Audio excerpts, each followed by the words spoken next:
back. It's 10:43 already. Time flies when you're having fun. We've got our local business review today. Wendy Hendricks from Agency North Real Estate joins us every week with Barry Kirchhoff. He's from the SBDC, and a lot of times we'll bring in local business owners because that's really our focus. We want to do what we can to help local business. We want to encourage you, if you are someone who's always had an idea, wanted to do it, but you didn't know quite the route to get there. We like to try to help you with that route and encourage our businesses to keep on going and teach everybody some of the tricks that have helped people through the pandemic and other tough times. And Barry and Wendy, thank you both for being here again today. I really appreciate your cooperation and helping everybody here in Central Minnesota with what you do. Good morning. Good morning, and thank you, Kelly, for having us back. It's always a pleasure to be on your show and to work with you. It's been fun. It has Lots been of fun. I've got to know both of you again because Wendy and I haven't talked for about 20 years till we got together again here. But today, we're going to do something a little bit different. A lot of times we bring in people that have local businesses that tell us of their successes, of their trials, the tribulations of business, and the things that they did to create things that make their business keep going, which is really what it's all about. Today, we're inviting people, if you have questions about business and things that you want to learn about, write to me, Kelly at WJON.com. And about once a month, we're going to do this where we're going to take your questions. And if you have something that you have a question about today, you can write in and we'll see if we can answer it. It's Kelly at WJON.com. But we just want to talk about a few things. And Barry, I think you said, let's talk a little bit about inflation today because we hear that word. And just like everything else, we go, oh, no, negative. Yeah, but inflation doesn't always mean bad, huh? I don't think so. Inflation is getting about as much press as COVID right now. And yesterday there was the big hype that they were going to release the inflation numbers. And as I was going through this, I thought that was my phone. I was like, is somebody riding a motorcycle? My cell phone is actually... now we know what Barry's ringtone is. It's like a car. Funny. That makes me You're laugh. busted live on air. This must be the date. My phone was ringing earlier, too. I forgot to shut it off. Maybe that was by design because it's kind of a dreary day, but we'll make today cheerful. I mean, there's things, too. We're going to talk about inflation, but not necessarily as a downer.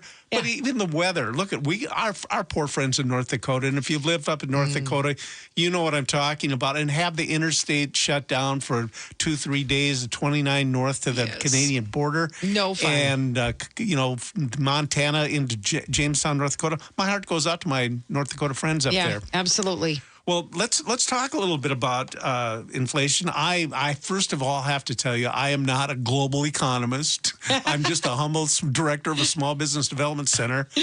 But we follow a lot of things at the center. I think I've said that before. So let's take a little look at inflation. Mm-hmm. You get a lot of opinions out there. People get paid to write opinions, and sometimes the rates and the numbers float around. If you really take a deep dive, some people say the high point was in early of 1982.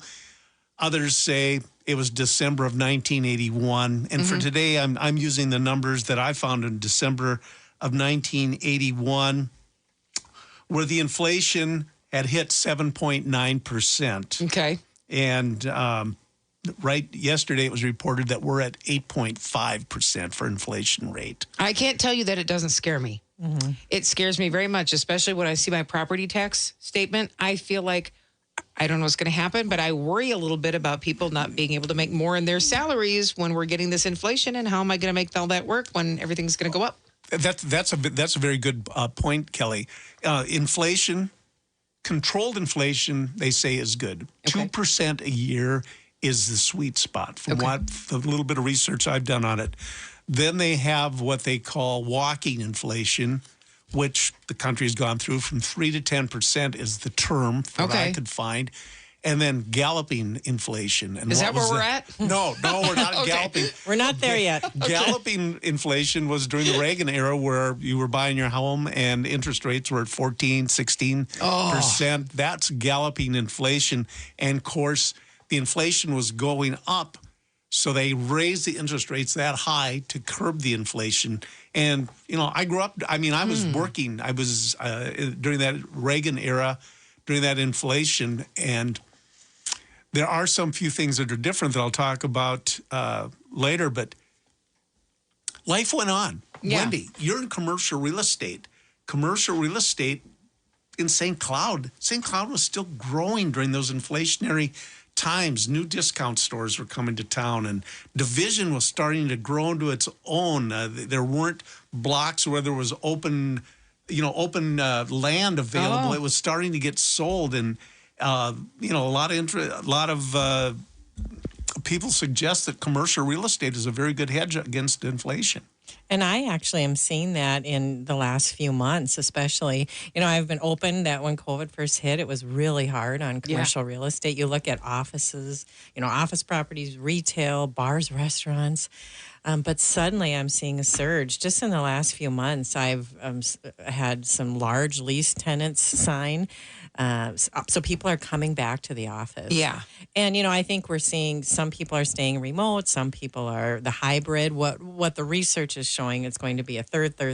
So a third of workers will go back to the office. A third will be remote. A third will be hybrid. Mm-hmm. And that's kind of what I'm seeing. So, I was really worried about my own business as well. And now I'm just, I'm really seeing it pick up, which is wonderful to see.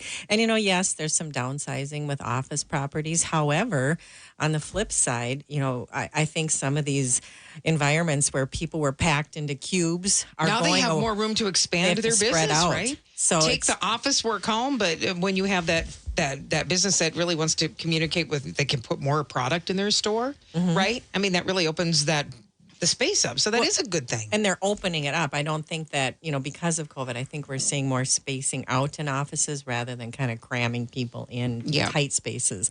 So, I'm encouraged at what I'm seeing. Change isn't always bad. I've always said that too. Change is hard. Nobody likes change. We all get a little crabby. We get in our routines and we're like, oh, this is what I want. This is what I want. And then things start changing. Like, I'm uncomfortable. I don't feel good with it. But with change, like you said, there is ebbs and flows. Some things go crazy, nuts, wonderful. And then there's other things we have to learn how to deal with. And I think we're going to have to learn how to deal with some things. I talked about, the inflation back during the Reagan era, and I was at the Tempo store where U.S. Bank sits on Germain. That was a discount store, and I was the assistant manager there. And, normally in retail operations, you would have maybe a couple of small price increases a year where you have to retag the merchandise that came from the corporate office, mark these items up. It was pretty frequent during those time periods that the employees go, I'm sick of doing price increases because I just reticketed this stuff, 2 months ago or whatever. But people, the landscape changed in business a little bit, retail changed a little bit. People, things would ebb and flow, like you say. And I think we're gonna see some of that. Certainly, businesses went out of business during that time period, but many businesses hung in there and flourished, and on coming on the backside of it, were strong. And so sometimes they just reinvent themselves in a different way. Like, this isn't working anymore. Let's reinvent ourselves. Well, change, and that's sometimes the hardest thing. People, even in non-inflationary times, is if it's not working, you need to maybe change some things up. What is changing? I was just out at a manufacturer last week, visiting with a colleague that I've known prior to even being at the SBDC. We went back to my warehouse days, and we were talking about how things are changing. Of course, they're faced with what everybody's faced with, labor shortages, but we were talking about stock and price of steel and things like that. And I said that, I'm reading that JIT, which was just in time, it's a big thing in the manufacturing where you don't keep a lot of stock. It just in time because it keeps your inventory down and that cash is available as working capital. Yeah. And you have one vendor. Why cut 3 invoices for one product line when you can get a sole vendor and get your best price and whatever? Okay.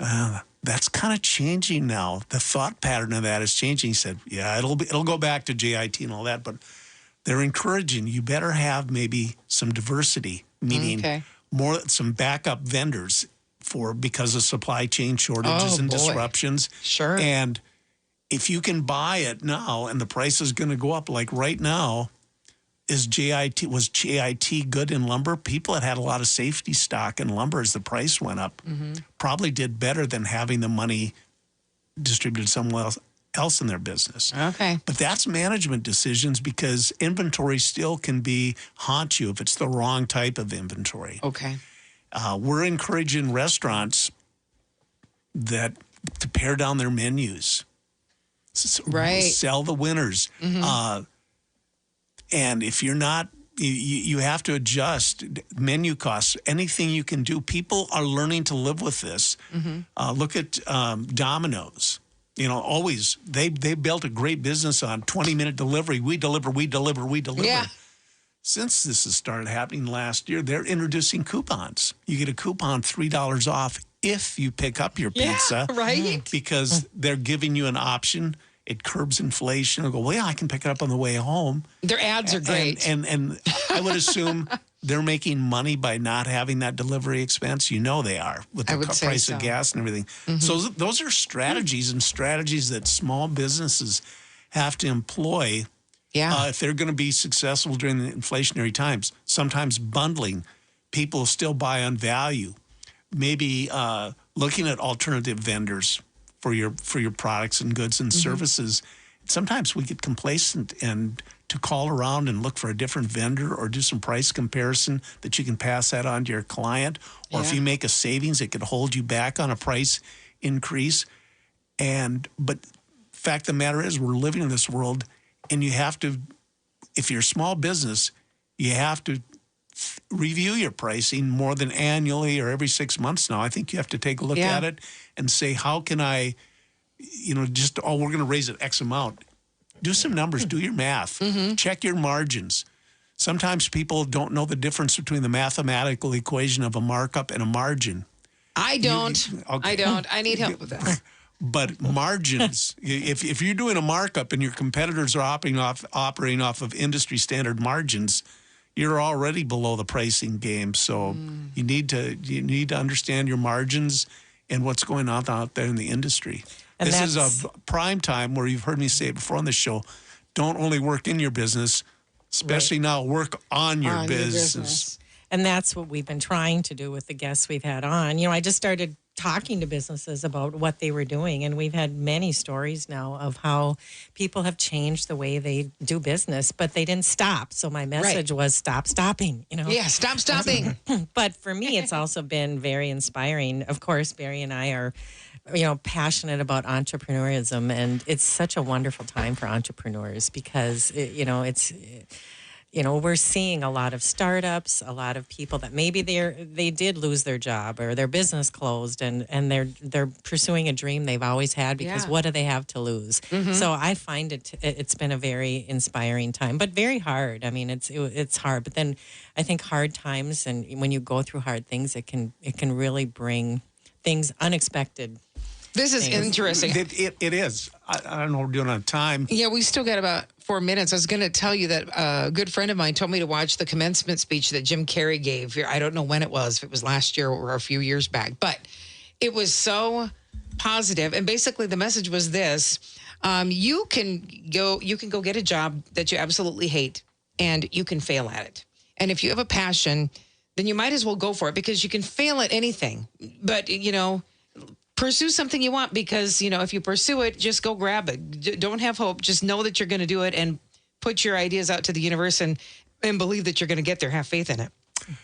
I'll tell you about a phone call I had this morning, and it's got all confidential, but I'll give you the backdrop on it.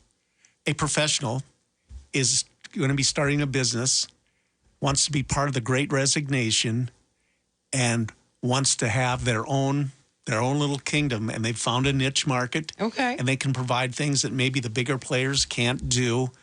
And culture is I want a culture where I want people working.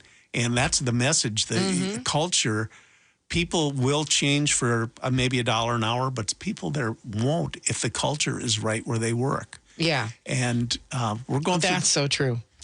81, we didn't have that labor shortage. I have to tell you that. I give you that because we were still getting applications. Yeah. But now we have, the inflationary thing and we have the labor shortage. But I submit that if you run your business and are willing to change and work on your business, you're going to come out on the other side of this, just like businesses that made it through the 81 80, 81, 82 time period. Things don't stop. Things keep going. Well, and some businesses, like we've said, at first they talked it was a V curve, but I've mentioned before about the K curve, which is more what I'm seeing. Some businesses have boomed and they can't keep up. I mean, they flourished. Yeah. And others really struggled. So I do feel it's leveling off a little bit. And you talk about commercial real estate. Not only am I seeing office users coming back, which is wonderful to see. I've had some restaurants looking at starting, but also it's a great time, as Barry was saying, for investors. Yeah. And investments have been really strong. That's awesome. So, yes, it's a great time for investment. Another area that's really hot for commercial is industrial. Oh. So that segment's really doing well, although inventory, again, is short. So there's some good news. We're always about positive. I know we've got about a minute left. Next week, what were we going to do on next week's show, Barry? Next week, our scheduled guest is Amanda Althout from Benton County Economic Development. Okay. She runs the economic development portion for Benton County. And I think we can discuss how the role of economic developers. They differ. I always call them the cousin of an SBDC, or we're cousins to economic developers. Talk about the role. She'll tell you about some things that are going on in Benton County and some of the things we've done. We've done some mapping of properties that are available, and of course, Wendy can help with that. Yeah, and I don't Wendy think knows Wendy all that. knows Amantha. So that'll be a good connection for And you. also, all you business owners out there, it's tax time. Don't forget. And we are going to have an accountant on, too. That's one Yes. area of business that people don't want to talk about, but it's very I just went through important. it. I don't want to talk about it this week. So, so tune in next week to hear Amanda from Benton County. Barry, Wendy, thank you for being here. Our local business review. Just about 11 o'clock, we got news here at the top of the hour. You're listening to It Matters with Kelly Cords. Good morning.